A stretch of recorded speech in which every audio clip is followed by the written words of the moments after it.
Sziasztok! Ebben a videóban a 2025-ös vasúti menetrendet vesszük alapul. 2024. december 15-én a vasúton szinte minden megváltozott.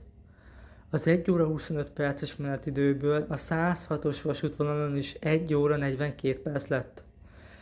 Ez óriási fordulóidőt eredményezne, így egyes vonatok esetében Pocsajásztár-Nagykereki, valamint Nagykereki-Pocsajásztár között vonatpótló autóbuszok közlekednek. Az egyik legérdekesebb menetrendi újítás fanatikus szemmel egyértelműen az, amikor hétköznap reggel akasztanak szét bézéket Konyár vasútállomáson.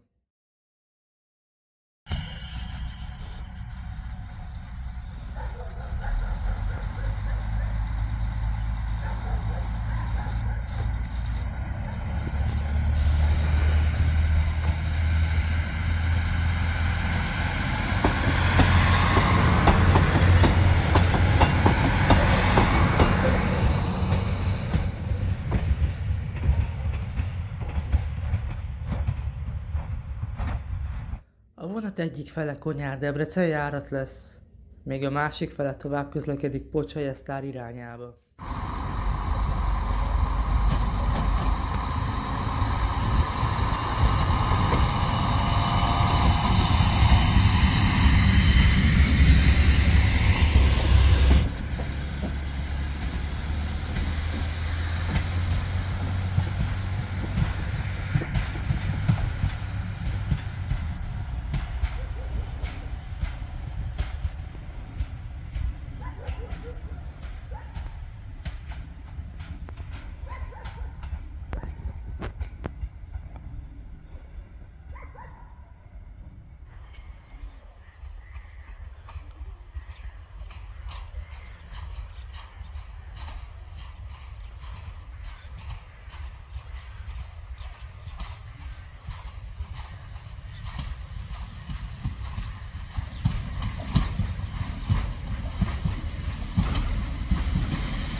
A következő egyediség az, amikor 3 egységúsdi összekapcsolva halad személyvonatként, amely Magyarországon csak 2-3 másik vasútvonalon fordul elő menetrend szerint.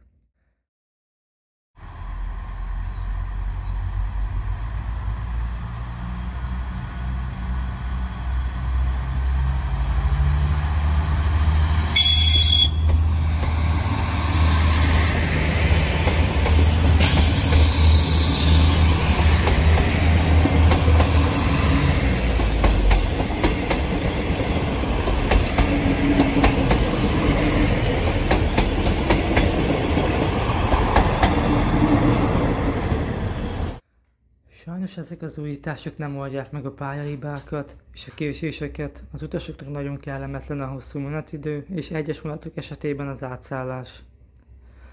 Ami biztos, hogy felújítás nyárig nem fog zajlani, akkor is csak egy röpke 2 hetes vágányzár lesz, ami kicsit sem elég a vasútvonal helyrehozásához.